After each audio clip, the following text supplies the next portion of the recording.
Good morning, class 11. So in our 10th class, as I told you that we will be starting the next chapter, that is the 10th chapter. So in 10th class, we are starting the 10th chapter of our NCERT book, that is the mechanical properties of fluid. Okay. So here actually the mechanical properties of fluid, it is one chapter in our NCERT book, but it is mainly of two broad sections. Once we will deal with the properties of fluid when it is in static condition, and in the second half of the chapter we will deal with the properties of the fluid when it is in dynamic condition, that means when the fluid is in motion. So while talking about the first part, that is the when the fluid is in static position, actually we will be recapitulating the concept that we have learnt in our junior classes. In class 8, 9, we have developed many concepts over there.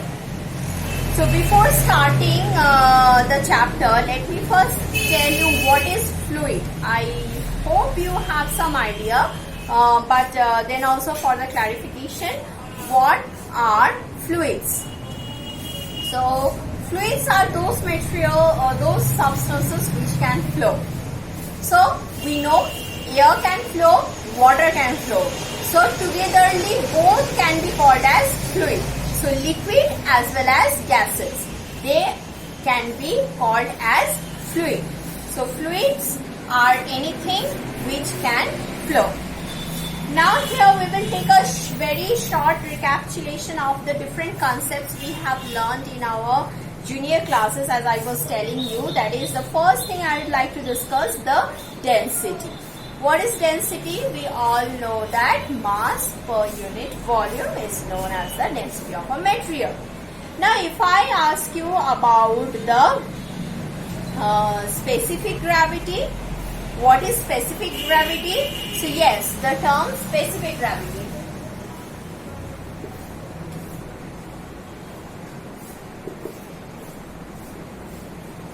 Specific gravity. So specific gravity is equivalent to special case of relative density. So specific gravity is actually a special case of relative density. Now let us recapitulate what was relative density that we have learned in class 9. The relative density was density of any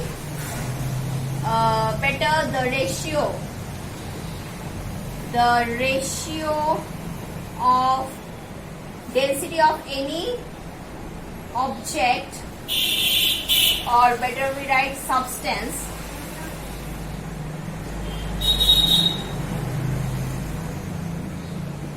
with respect to the density of another substance.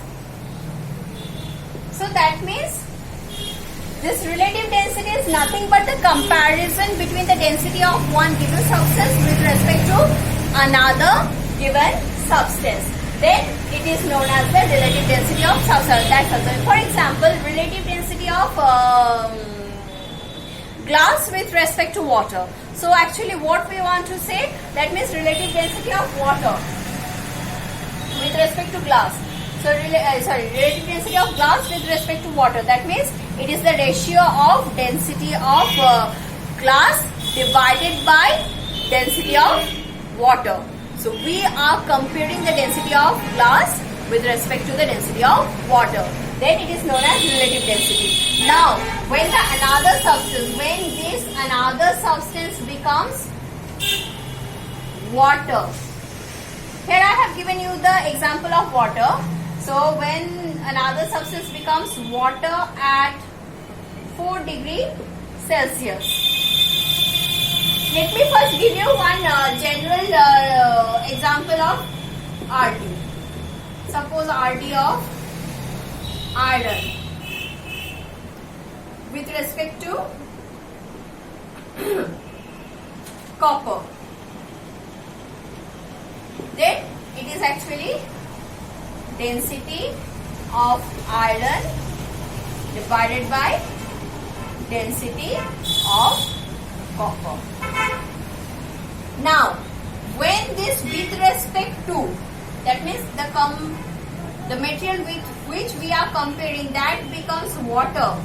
Water, not only water, water at 4 degrees Celsius. Why water at 4 degrees Celsius? Because at 4 degrees Celsius water has its maximum density. So when the another substance becomes water at 4 degrees Celsius, that means density of water at 4 degrees Celsius, then this becomes the special case of RT, that is the specific gravity of iron. As because here we were talking about the iron, so it is iron. Now, previously I told you, if in place of iron if it is glass, then obviously it will be glass. So when we are comparing the density of glass with respect to the density of water at 4 degrees Celsius, then we are actually talking about the specific gravity of the glass. Okay. Now, if it is not water, suppose glass with iron, then obviously this will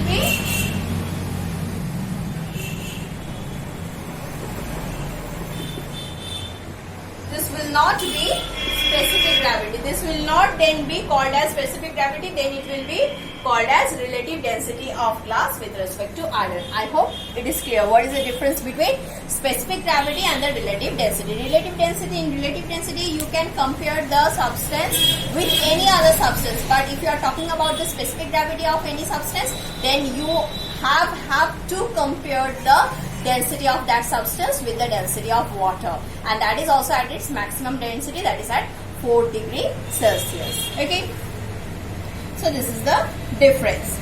Now, so whether it is relative density or the specific gravity, as you can see that in both the case they are the ratio of the same quantity. So whether we are talking about the relative density or the specific gravity, both are unitless quantity.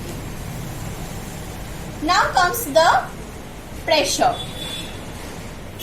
I know that we all have the idea of pressure. What is pressure? Force per unit area? No. If you are saying it as force per unit area, then it is not absolutely correct. Because here, for creating pressure, the force has a specific criteria. What is that? The force must be perpendicular. So usually mathematically we write it as F by A, but it is not force. It is not force per unit area. It is thrust per unit area. It is the thrust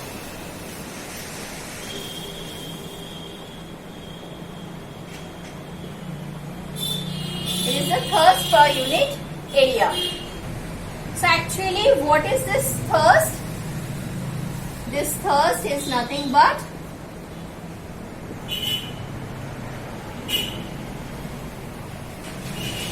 perpendicular force. So magnitudically it is it is nothing but force, or the unit is also Newton, but we cannot say it is force per unit area, because in your previous chapter you have seen that apart from perpendicular force we can also apply tangential force. So if you will be applying tangential force, it will not create pressure. So for this you have to be very cautious while describing the definition of pressure, you should use the term thrust in place of force. So obviously the unit of thrust is Newton and the pressure is Newton per meter square, that is the Pascal. Now we will be talking about the pressure due to fluid column. So pressure due to fluid column. For this, let us consider a liquid of density rho.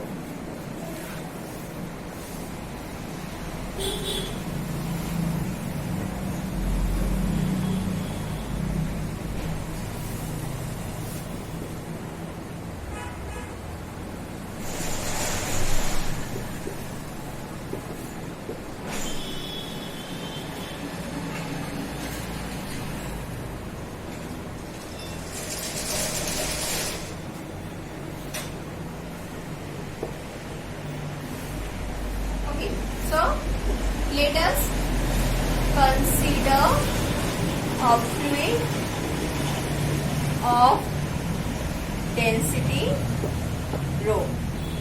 Then what we will do? So here, let us specifically do it for the liquid. We will come to the gases later. So let us consider a liquid of density rho, which is contained in a cylinder,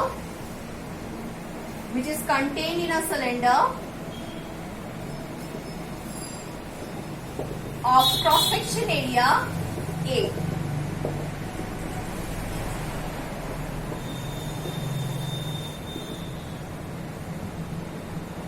Of cross section area A, and if the height of the liquid column is 8, then the volume of this liquid is nothing but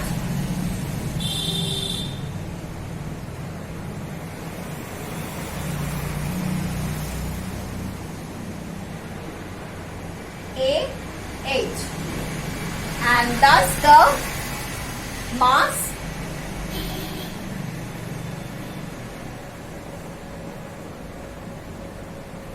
what it will be? A8 rho. Density into volume. And what will be its weight?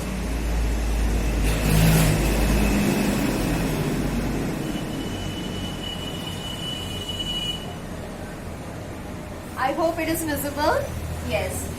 So this is equals to multiplied with acceleration due to gravity. A8 rho G.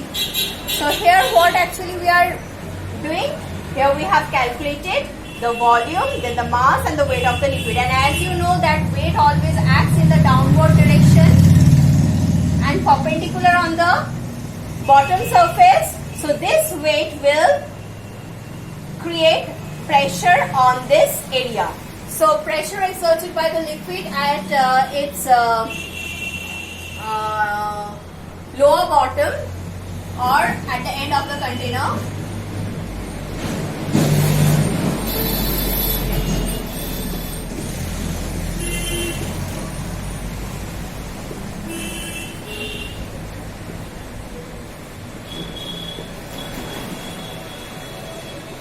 How much pressure it will create? That is equals to A8 rho G by A. So A will get cancelled and hence it will become 8 rho G. So this is the thing what you have done, what we have done in our earlier classes. So this is the amount of pressure created by the liquid at its bottom. Now above this liquid, if we are having P naught amount of atmospheric pressure, then the total pressure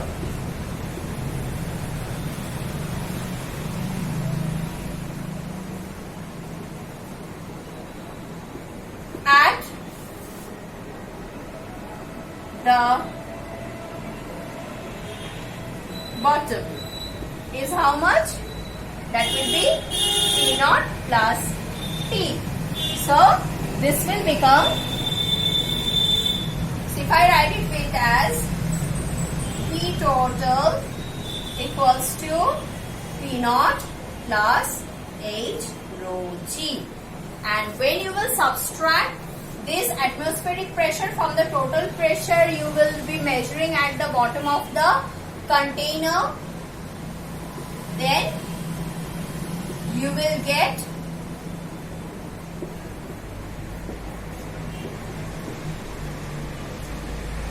pressure gauge.